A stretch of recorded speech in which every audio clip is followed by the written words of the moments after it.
Hello दोस्तों, नमस्कार। SM किसी चैनल में मैं आप सभी लोगों का दिल से बहुत बहुत स्वागत करता हूं। सो दोस्तों, इस वीडियो में हम लोग बात करने वाले काफ़ी एक इंटरेस्टिंग टॉपिक के बारे में। यस, किसी ने कमेंट सेक्शन में टॉपिक कवर करने की रिक्वेस्ट की थी एंड देखा गया तो काफ़ी अच्छा टॉपिक है। बहुत कुछ चीज़ें यहाँ पे सीखने को यहाँ पे मिल जाएगी। सो बेसिकली टॉपिक क्या है दोस्तों, तो हमेशा जैसे मेरी एक ही चीज़ बार बार रिपीटेशन मोड में चलती रहती है।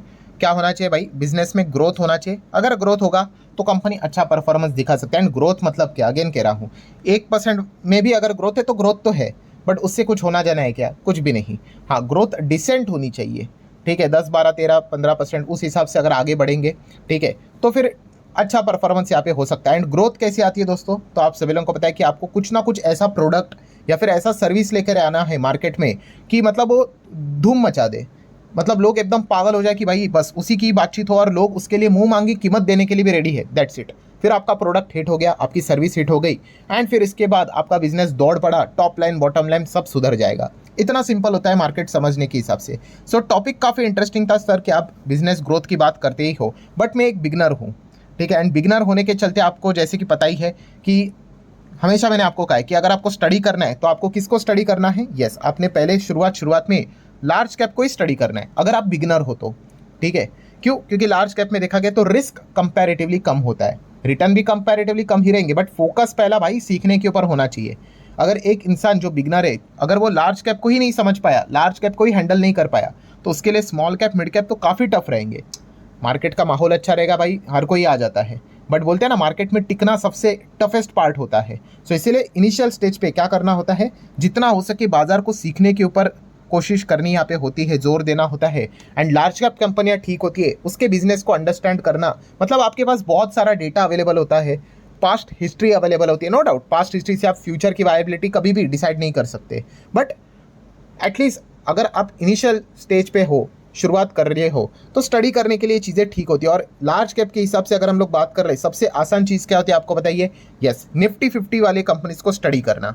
ठीक है, अगर आप शुरुआत में हो, याद रखना दोस्तों, जितना आप धीमे धीमे करके स्टार्ट करोगे, आप आसान तरीके से लंबी पारी खेल पाओगे। प्रॉब्लम क्या होता है, लोग एकदम ही फर्स्ट सेकंड स्टैंडर्ड पे आ जाते हैं और डायरेक्टली सोचते हैं अभी मैं 10th में ही प्रमोट हो जाऊँ। ठीक है, क्या हो जाएगा? कुछ नहीं भाई, फेल हो जाओगे। सो ये जो जल्दबाजी है काफ़ी लोगों को ले डूबती है। और ऐसे बहुत सारे लोग हैं जो कि कितना साल हो चुका है इस चैनल को बहुत धीमे धीमे करके यहाँ पे स्टडी कर रहे थे, अभी उनको मार्केट हर पैरामीटर के ऊपर अच्छी तरीके से समझ में यहाँ पे आ चुका है। सो इस वीडियो में हम क्या करने वाले दोस्तों कि निफ्टी 50 के जो ये 50 कंपनियां हम लोग को देखने को मिल जाती है, जो कि लार्ज कैप कैटेगरी में ही आ जाती है, उसको लेकर यहाँ पे जैसे कि बहुत सारे लोग कह रहे थे बिजनेस ओरिएंटेड हम लोग बात करेंगे। ठीक है, कोई खरीदारी बेचने वाली बात यहाँ पे करते हैं नहीं, आप सभी लोगों को यहाँ पे पता ही है, बट बिजनेस के हिसाब से बात करेंगे। हर एक कंपनी में कुछ प्लस पॉइंट होते हैं, कुछ माइनस पॉइंट होते हैं, ग्रोथ के हिसाब से कंपनी क्या कोशिशें अलग अलग कर रही है। सो सारी चीज़ें हम कवर करने की कोशिश करेंगे, आपको समझ में आएगा कि मार्केट एग्जैक्टली कैसे होता है। यस, ये बोरिंग काम ही आपको मार्केट में लंबे पॉइंट के लिए टिका के रखेंगे।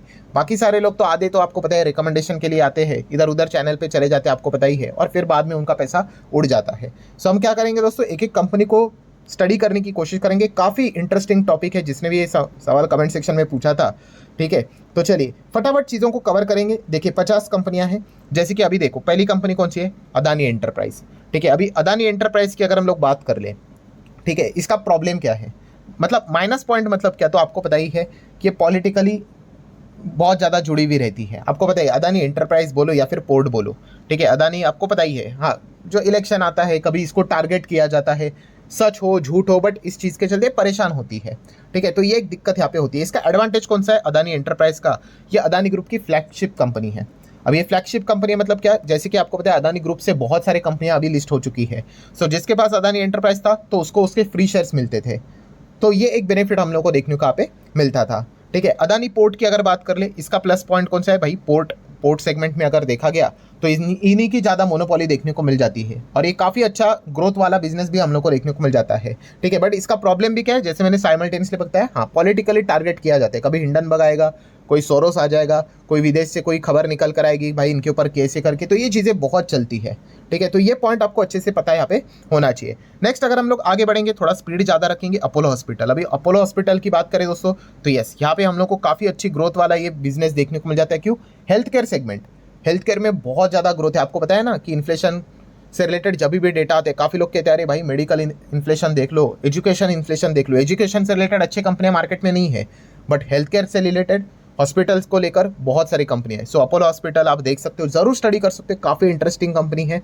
ठीक है, देन अगर हम लोग बात करें एशियन पेंट एक डिसेंट ग्रोथ वाली कंपनी, बट अभी इनका जो ग्रोथ है वो थोड़ा सा मुश्किल में आ चुका है। ठीक है, अभी इनको अपने किले को क्या करना है, किला मतलब फोर्ट को प्रोटेक्ट करना है। यस, बिरला ओपस ने ज़बरदस्त अटैक करना स्टार्ट किया है। ऊपर से अगर रिस्क पैरामीटर की बात करें तो competition commission of India CCI इनके ऊपर क्या कर सकती है, जांच भी बैठा सकती है, इन्वेस्टिगेशन भी करा सकती है। जिस प्रकार के रिपोर्ट आए थे कि भाई ये क्या कर रहे हैं, एंटी कॉम्पिटिटिव एक्टिविटीज़ कर रहे हैं, बिरला ओपस का पेंट बिकने नहीं दे रहे, ये एलिगेशन है।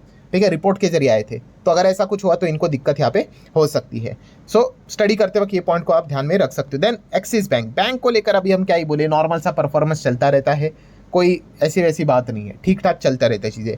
नेक्स्ट अगर हम लोग बात करें दोस्तों तो बजाज ऑटो, अभी बजाज ऑटो को लेकर अगर हम लोग बात कर ले, यस ये यहाँ पे क्या कर रहे दोस्तों, इन्होंने एक ज़बरदस्त कोशिश की थी। ठीक है, कौन सी, CNG बाइक, आपको याद है ना, CNG बाइक इन्होंने यहाँ पे लॉन्च की थी, पहली CNG बाइक यहाँ पे इन्होंने लाई थी, बट देखा गया तो उसका रिस्पॉन्स इतना कुछ खास नहीं रहा। ठीक है, देन उसके बाद उन्होंने इलेक्ट्रिक बाइक भी यहाँ पे लाई, एंड फिलहाल आप सभी लोगों ने देख लिया कि ओला का मार्केट शेयर खाकर यहाँ पे बजाज हम लोग को आगे आते हुए देखने को मिल चुका है। ठीक है, तो ये एक्सपेरिमेंट कर रहे हैं। ठीक है, कंपनी को क्या चाहिए अल्टीमेटली, अगर आपका जो भी स्टॉक रहता है एक लेवल पे आ चुका है, बजाज ऑटो आज इतना बड़ा क्यों बना, क्योंकि जो नॉर्मल 2 व्हीलर जो आपको देखने को मिल जाते हैं, आपको याद है ना वो जो पुराने एड्स आते थे हमारा बजाज करके। ठीक है, तो इस चीज़ के चलते क्या हुआ, इन्होंने बहुत बिजनेस अच्छा किया और पूरा मार्केट कैप्चर कर लिया और अच्छी कमाई कर ली। अब यहाँ से अगर और आगे बढ़ना है तो कुछ नया चीज़ें ट्राई करनी पड़ेगी, तब जाके वो हो सकता है। तो फिलहाल CNG एंड ई बाइक में ही कोशिश यहाँ पे कर रहे हैं। नेक्स्ट अगर बात करें दोस्तों तो बजाज फाइनेंस, ठीक है, एवरेज बिजनेस चलता रहता है, फाइनेंस से रिलेटेड चीज़ें चलती रहती है, वैसे भी इस सेगमेंट में नंबर 1 है। ठीक है, अभी एक्स फैक्टर और क्या ही करेंगे, तो चल रहा है नॉर्मल बिजनेस। फिनसर्व की बात कर ले तो उनका भी एक एवरेज बिजनेस चल रहा है, ये खास हालांकि ये देखा गया तो बजाज अलायंस को लेकर बीच में खबर आई थी, आपको पता ही अलायंस अलग हो रहा है, तो एक इनके लिए झटका भी यहाँ पे था, बट ये एवरेज वाली चीज़ें यहाँ पे चल रही। देन भारत इलेक्ट्रॉनिक की बात करें, ठीक है, तो आत्मनिर्भर भारत का नारा सरकार ने यहाँ पे दिया है, तो इस चीज़ के चलते BEL को कुछ ऑर्डर्स मिलते हुए देखने को मिल रहे हैं, तो इनके लिए एक प्लस पॉइंट हम लोग को जरूर देखने को मिल रहा है। बट माइनस पॉइंट कौन सा है, ये एक सरकारी कंपनी है, सरकारी, ये तो माइनस क्यों हो गया भाई, सरकार में जो भी डिसीजंस लेने होते हैं ना इतना टाइम लगता है, फाइल्स के ऊपर फाइल्स, फाइल्स के ऊपर फाइल्स, तारीख के ऊपर तारीख, तारीख के ऊपर HAL का देख लो, तेजस फाइटर जेट आ ही रहा है, आ ही रहा है, आ ही रहा है, तो ये एक दिक्कत होती है बहुत बड़ी। ठीक है, बिजनेस बहुत अच्छे होते हैं बट दिक्कत होती है, जिन लोगों को पता है IRCTC में जो इशू हुआ था वो कन्वीनियंस फी को लेकर, आपको याद होगा क्या ड्रामा हुआ था वो, तो ये दिक्कत हो जाती है सरकारी कंपनी में। ठीक है, मतलब बिजनेस भले क्यों ना अच्छा हो बट ये एक पॉइंट रहता है। ठीक है, तो ये चीज़ आपको अच्छे से पता होनी चाहिए। देन एयरटेल की बात करें, ठीक है, एवरेज परफॉर्मेंस चलता रहता है, एंजॉय करते हैं डियोपॉली। ठीक है, टेलीकॉम सेगमेंट में आपको पता ही है ये एंड जियो ही चल रहा है, तो ऐसा सच कोई दिक्कत की बात नहीं। और इनके लिए खतरा भी कौन था, इलॉन मस्क, तो इनके साथ भी ये टाई अप करके रखे हुए स्टारलिंक के साथ, तो ये एक चीज़ देखने को मिल रही है। सिप्ला की बात करें, pharma sector, health care, normal average performance चलता है। कोल इंडिया की बात करें भाई, तो कोल मोनोपोली है बट फिर भी यहाँ पे ज़्यादा ग्रोथ क्यों नहीं नजर आती है, सरकार के रेस्ट्रिक्शंस कोल को लेकर। ठीक है, बहुत सारे गाइडेंस होते हैं भाई, इतने सारे गाइडलाइंस होते हैं कि एकदम मनमानी की तरह यहाँ पे बिजनेस नहीं कर सकते। ठीक है, तो एक दिक्कत यहाँ पे हो जाती है। Then doctor Reddy's average performance, ठीक है, नॉर्मल यहाँ पे चलता रहता है। अगर कोई एकदम ही चमत्कारी दवाई अगर उन्होंने ला ली कि भाई ये प्रॉब्लम सॉल्व हो रहा है करके, तो फिर वो अलग पार्ट है। ठीक है, वो तो देखना पड़ेगा। देन आइशर मोटर की बात कर ले, अभी इनका भी परफॉर्मेंस एवरेज ही चल रहा है। मतलब एक ज़माने में आइशर मोटर देख लो दोस्तों, आपको याद है ना, बहुत बड़े केस स्टडीज़ भी आते थे या फिर ऐसी खबरें भी आती थी कि अगर आप 10-20 साल पहले अगर आइशर मोटर, रॉयल इनफील्ड अगर नहीं खरीदते, इसके बदले अगर आप इसके शेयर खरीदते तो आपके पास रोल्स रॉयल्स होती। आप सुनते हो ना ऐसे बहुत सारे, गूगल करके देख लेना, आपको मिल जाएंगे। सो ऐसा क्या हो गया था, तो आपको यस, इन्होंने एक बाइक निकाली थी रॉयल इनफील्ड, और रॉयल इनफील्ड इतनी छा गई कि इन्होंने लिटरली अपने शेयर होल्डर को मालामाल बना दिया। ठीक है, प्रॉब्लम क्या होता है, लोग अभी जाके रॉयल इनफील्ड को देखकर आइशर मोटर खरीदने का विचार करते हैं, तो ऐसा नहीं, अभी कुछ तो नया उन्होंने बाइक लाना चाहिए, ऐसा कुछ तो प्रोडक्ट लाओ कि भाई लोग एकदम पागल हो जाए कि बस हर कोई वही चीज़ खरीदना चाहेंगे। ठीक है, तो फिलहाल अगर देखा गया तो ठीक ही परफॉर्मेंस चल रहा है, एवरेज परफॉर्मेंस यहाँ पे चल रहा है। नेक्स्ट बात करेंगे दोस्तों इटर्नल बोले तो जोमेटो, ऑब्वियसली अभी इसके अंदर तो जोमेटो, ब्लिंकिट सब कुछ आ जाते हैं, तो ब्लिंकिट इनके लिए बहुत ज़बरदस्त काम यहाँ पे कर रहा है, एक फ्यूचर ओरिएंटेड टाइप का बिजनेस है। ठीक है, तो ये ज़रूर आप यहाँ पे इसको स्टडी यहाँ पे कर सकते हैं। इनका एक ही प्रॉब्लम होता है, थोड़ा सा बहुत ही ज़्यादा ओवर वैल्यूएशंस के साथ ये कंपनी हम लोग को आगे बढ़ते हुए देखने को मिल जाती है। ग्रासिम की बात करें, नॉर्मल एवरेज परफॉर्मेंस चलता रहता है, बिरला ओपस का ब्रांड इन्हीं के अंडर यहाँ पे आ जाता है, आप चाहो तो इसको स्टडी कर सकते हैं, बट इसके अंदर मल्टीपल आपको कंस्ट्रक्शन मटेरियल वाले बिजनेसेस देखने को मिल जाते हैं। HCL टेक बात करें, टेक्नोलॉजी वाली कंपनी नॉर्मली ही है। अरे बट सर टेक वाली है ना, तो एआई, देखिए हमारे इधर प्रॉपर एआई वाली कंपनियां नहीं है, ठीक है, वो एआई को यूज़ करते हैं अपने बिजनेस में, ठीक है। जैसे कि अभी मैं वीडियो बना रहा हूँ, ठीक है, वीडियो बनाने में नॉर्मल वीडियो बनाता था, बट अभी मैं भी क्या करता हूँ, थोड़ा सा एआई का इस्तेमाल करता हूँ, थोड़ा थंबनेल में थोड़ा सा इमेज आप देख सकते हो एआई वाले इस्तेमाल कर लेता हूँ, थोड़ा बेटर अच्छा लगता है, क्लैरिटी वाला, बस। बट इसका अर्थ ये नहीं कि मेरी कंपनी एआई वाली हो गई, मैं एआई को यूज़ करता हूँ। एक्चुअल में एआई वाली कंपनियां सब अमेरिका में आपको देखने को मिलेगी, विदेश में देखने को मिलेगी। सो ये तो ये नॉर्मल सर्विसेज वाले टेक्नोलॉजी वाला बिजनेस चलता रहता है। एचडीएफसी बैंक भी नॉर्मल एवरेज परफॉर्मेंस चलता रहता है, एचडीएफसी लाइफ भी नॉर्मल परफॉर्मेंस ही चलता रहता है, ठीक है। हीरो मोटोकॉर्प की बात करें, ये भी एकदम एवरेज परफॉर्मेंस दे रहा है, ठीक है। देन हिंडाल्को की बात कर ले तो ये भी नॉर्मल मेटल माइनिंग में नॉर्मल चल रहा है। एचयूएल भी नॉर्मली यहाँ पे चल रहा है, ऐसा कुछ खास नहीं कि तोड़फोड़ कुछ नया प्रोडक्ट लेकर आ गए हैं। आईसीआईसी बैंक का भी कुछ वैसा ही सिनेरियो है। इंडसइंड बैंक तो भाई अलग ही दुनिया में, आपको पता ही है, इसका तो निफ्टी 50 से भी बाहर निकालने का खबर यहाँ पे चल रहा है, कल के दिन का वीडियो आप लोगों ने देखा होगा। इन्फोसिस भी वैसे ही है, नॉर्मल एवरेज परफॉर्मेंस। आईटीसी का भी क्या है, सेम वही चीज़, नॉर्मल एवरेज परफॉर्मेंस ही यहाँ पे चल रहा है, ठीक है। ग्रोथ के लिए ज़्यादा स्कोप ही नहीं बचा है। अगर हम सिगारेट के बिजनेस की बात कर ले, आईटीसी सिगारेट का बिजनेस करता है ना, बट 90% मार्केट शेयर इन्हीं के पास है। अभी 90% मतलब 100 में से अगर 100 लोग सिगरेट पीते हैं, उसमें से 90 आईटीसी वाले ही ब्रांड्स होते हैं, ठीक है। बचा ही क्या है मार्केट, 10 ही तो बचा है, और कितना ग्रो करेंगे। तो ये एक दिक्कत इन कंपनीज के लिए यहाँ पे हो जाती है।